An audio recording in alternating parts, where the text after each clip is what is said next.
अब्दुल कादिर है। मैं एक बिजनेसमैन हूँ। मैं आप लोगों के सामने आया हूँ यहाँ पर आपको एक हैबिचुएटेड फ्रॉडर के बारे में बोलने के लिए। इसका नाम है अब्दुल क़य्यूम खान और फिर सोहेब। इसके नाम पे ऑलरेडी एफआईआर हो चुकी है। इसके 3 एफआईआर हो चुकी है। एक शालीबंडा में हो चुकी है एफआईआर, एक पंजागुट्टा में हो चुकी है, एक हुसैनी आलम में एफआईआर हो चुकी है। मेरा रीज़न है आप लोगों के सामने यहाँ आने का कि ये एक हैबिचुएटेड फ्रॉडर है और आजकल जो चल रहा है एविएशन के नाम पे ग्राउंड स्टाफ हैंडलिंग जॉब्स के लिए या कैबिन क्रू के लिए जो आजकल चल रहा है एविएशन फ्रॉड, मैं आप लोगों के सामने उसके बारे में अवेयर करने के लिए आया हूँ। ये बंदा, आपके साथ क्या फ्रॉड हुआ? मेरे साथ ये फ्रॉड हुआ कि ये बंदा मेरे को इन्वेस्टमेंट के लिए अप्रोच करा था। पहली बार किस चीज के इन्वेस्टमेंट में? मैं as a business partner, active business partner 75% share holders के लिए। तो मैं फर्स्ट टाइम इसको डिनाई करा था। देन मैं इंटरनेशनल टूर पे था, अब्रॉड में था मैं। कंटिन्यू उसके मैसेजेस आ रहे थे मेरे को। जैसा मैं इंडिया को आया था 14 मई के दिन 2019 को, तो ये बंदा मेरे व्हाट्सएप स्टेटस पे देखे कंटिन्यू मेरे को मैसेज करना शुरू करा था और बाद में मेरे घर पर आकर रोज़ रात के 11:30 से लेकर सुबह के 10:30 तक घर पे वेट करता था मेरे से मिलने के लिए। ऐसे ही तीन हफ्ते तक ऐसे ही चला था। फिर चौथे हफ्ते में इसके वालदा, जो कि अनीस सुल्ताना है इनका नाम, उनके वालदा फ़ोन करे थे मेरे को कि मेरे उनसे आके एक बार मिलने के लिए। मैं वो हफ्ता भी उनसे नहीं मिला था। फिर बाद में उनके वालदा से मैं मुलाकात करा तो झूठी प्रॉमिस खाकर, होली बुक की झूठी प्रॉमिस खाकर कन्विंस करे मेरे को। तो स्पॉट पे मैं जब ही उनको 2 लाख रुपए ट्रांसफ़र कर दिया था। जब उनके वालदा से बात करा था मैं, वालदा से 2 लाख रुपए किसके अकाउंट में डाले थे आप? इनके वालदा के अकाउंट में। सामिया खदीर बोल के इनके अकाउंट नंबर मेरे को दिए थे। सामिया खदीर कौन है? सामिया खदीर? सामिया खदीर मेरे को बाद में क्रॉस चेक करा मैं, सामिया खदीर तो इनके वालदा का नाम नहीं है। इन्होंने इनके नाम ये अकाउंट पे अमाउंट मंगाए थे मेरे से और मैं जब ही इनके अकाउंट में ट्रांसफ़र कर दिया था उनसे बात करने के बाद। वैसे ही 10 डेज़ के अंदर मैं बाकी का rest of amount 3 lakh rupees भी मैं इनको ऑनलाइन ट्रांसफ़र कर चुका था। टोटल अमाउंट कितना दिया? मैं पहले उनको 5 लाख रुपए दिया था। 3-4 महीने के बाद उन्होंने ऑफिस ओपन नहीं करे थे। बाद में मेरे को ये बोल रहे थे कि कुछ लॉसेस हो गया, कुछ रेंट बढ़ गया, तो मेरे से 1 लाख रुपीज़ का डिमांड करे थे। तो मैं जब उनको 50,000 दिया था, टोटल उनको 5,50,000 मैं उनको पेमेंट कर चुका हूँ। बाद में मैं क्रॉस चेक कर रहा हूँ और बाद में मैं इनसे मैसेजेस कर रहा हूँ था तो इन्होंने मेरे मैसेजेस का रिप्लाई नहीं, कॉल्स का रिप्लाई नहीं दे रहे थे।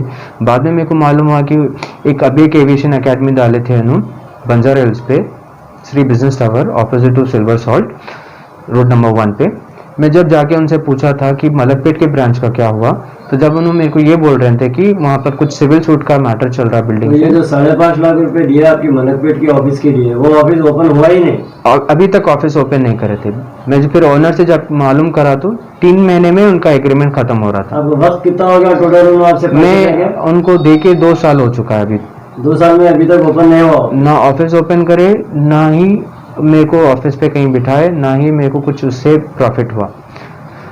फिर बाद में मैं क्रॉस चेक करा था कि वो ऑफिस ही 3 महीने में 4 महीने में उनका जो रेंटल एग्रीमेंट है वो एक्सपायर हो रहा था। फिर मैं इनसे कंटिन्यू मैसेज करना शुरू करा था, व्हाट्सएप पे कॉल करना शुरू करा था क्योंकि इनका कॉल लगता नहीं था। उनसे बात होना हो तो सिर्फ व्हाट्सएप पे ही कांटेक्ट होना पड़ता था। नॉर्मल कॉल्स कोई कर नहीं सकते थे। इनकमिंग कॉल्स बंद कर दिए थे उन्होंने। फिर बाद में मैं उनसे पूछा करा तो उन्होंने बीच में दिल्ली चले गए थे। फिर मैं बाद में मेरे को मालूम हुआ कि दिल्ली ओजीटी ट्रेनिंग के लिए लेके गए थे बच्चों को, स्टूडेंट्स को, बंजारा हिल्स के ऑन जॉब ट्रेनिंग देते बोल के। फिर मैं वहाँ पर भी गया दिल्ली। जाने के बाद उनसे मैं मुलाकात करा था कि इनको मैं पूछा मलकपेट ब्रांच के लिए, तभी भी उन्होंने बोल रहे थे कि मैं जैसा हैदराबाद पहुँचेंगे मलकपेट का ब्रांच ओपन करूँगा। ऐसे ही देखते देखते लॉकडाउन फर्स्ट आ गया। लॉकडाउन के बाद मैं जैसा लॉकडाउन एंड हुआ मैं उनसे पूछा था कि आप कब ऑफिस ओपन कर रहे हैं। वैसे ही डिनाई कर दिए थे मेरे को क्योंकि मेरा कुछ फाइनेंशियल स्टेटस ज़रा भी फिलहाल मैं स्टक हो गया, मैं ऑफिस नहीं खोल रहा हूँ, अभी ऑफिस में अभी नहीं खोलता हूँ बल्कि जब भी मेरे को सामने बताए थे। तो मैं पहले फर्स्ट पिटिशन डाला था शालीबंडा में 27 अगस्त 2020 में। तब मेरा पिटिशन ही क्लोज हो गया था। दूसरे दिन मेरा पिटिशन क्लोज हो गया। शालीबंडा पीएस से कुछ भी एक्शन नहीं हुआ? एक्शन कुछ नहीं हुआ। बाद में मेरा पिटिशन क्लोज कर दिया बोल के कि सिविल सूट है आपका मैटर, सिविल का है आपका मैटर। जब मेरा पिटिशन ही क्लोज कर दिए थे। फिर बाद में मैं कमिश्नर साहब अंजनी कुमार साहब IPS ऑफिसर से मैं उनसे फ़ोन पे बात करा था और मैं उनको पर्सनली मैसेज करा था। वैसे ही मैं तरुण जोशी साहब जॉइंट CP थे, उनको भी मैं मैसेज करा था और DCP साहब को भी मैं पर्सनली मैसेज करा था, कॉल पे बात करा था। DCP साहब मेरी बात सुनने के बाद ACP फलकनुमा माजिद साहब को कॉल करे थे और माजिद साहब मेरे को कॉल करने के बाद मेरे से बात करने के बाद मेरी इन्फॉर्मेशन लिए और उतनी देर में शालीबंडा से मेरे को कॉल आया था। फिर मैं वापस गया शालीबंडा पूरे डॉक्यूमेंट्स लेके। सबमिट करने के बाद स्पॉट पे मेरी FIR बुक करे थे। मेरी FIR बुक हुई थी 20 जून के दिन, लास्ट मंथ 20 जून के दिन मेरी FIR बुक हुई थी और 14 जुलाई के दिन उसको उठाए थे उसके तीसरी बीवी के घर से, प्रिंस कॉलोनी बहादुरपुरा। उठाने के बाद 3 घंटे में ही उसको बेल मिल गया था, 3 घंटे के अंदर ही उसको बेल मिल गया था। फिर वापस PSA मिल गया था, उसको PSA बेल मिल गया था। फिर मैं वापस जाकर DCP साहब से मैं पर्सनली फिर से मिला हूँ और फिर से मिलने के बाद मैं मेरी FIR कॉपी और साथ ही मेरी एक FIR सबमिट करा हूँ वहाँ पर। उसके नाम पे ऑलरेडी एक दूसरी FIR हो चुकी थी हुसैनी आलम PSA। कहीं से भी हम लोगों को कोऑपरेट नहीं मिला। नरेश कुमार साहब जो कि हुसैनी आलम के CI इंस्पेक्टर है, उन्होंने हम लोगों को कोऑपरेट करे। उसके बाद उसके ऊपर FIR बुक करे। FIR बुक करने के बाद उसको अभी पता चला कि अभी रिमांड हो चुका है।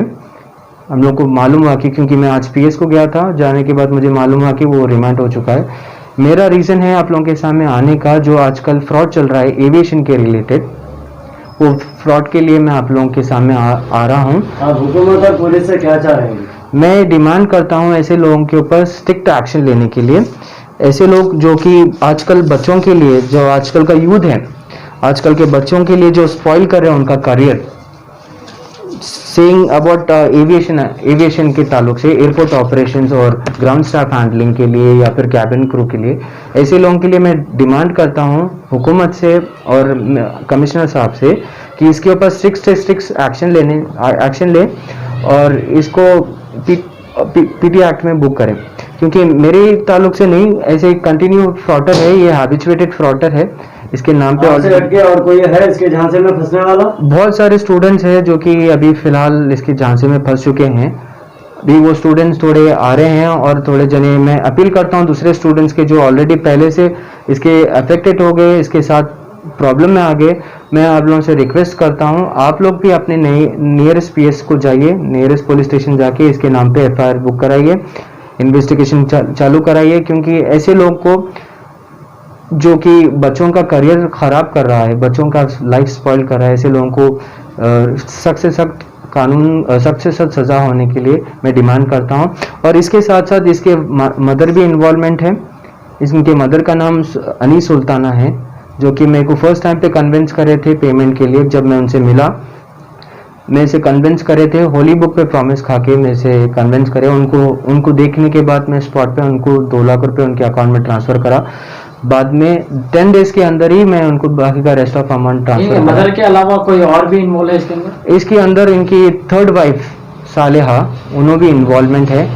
उन्होंने मेन क्राइम पार्टनर है इनके साथ, क्योंकि उन्होंने एज ए रिसेप्शन काम करते थे, रिसेप्शनिस्ट काम करते थे। उन्होंने भी इनके साथ इन्वॉल्वमेंट है। बहुत सारे स्टूडेंट्स हैं अभी जो कि अभी जा रहे हैं FIR बुक करने के लिए, और मैं थोड़े स्टूडेंट्स को मैं मालूम कर रहा हूँ, थोड़े स्टूडेंट्स डर रहे हैं इसके ऊपर कंप्लेन करने के लिए। उन लोगों के ओरिजिनल पासपोर्ट इसके पास ही रखे हुए थे, ओरिजिनल सर्टिफिकेट भी इसके पास रखे हुए। पुलिस और हुकूमत से क्या चाह रहे हैं?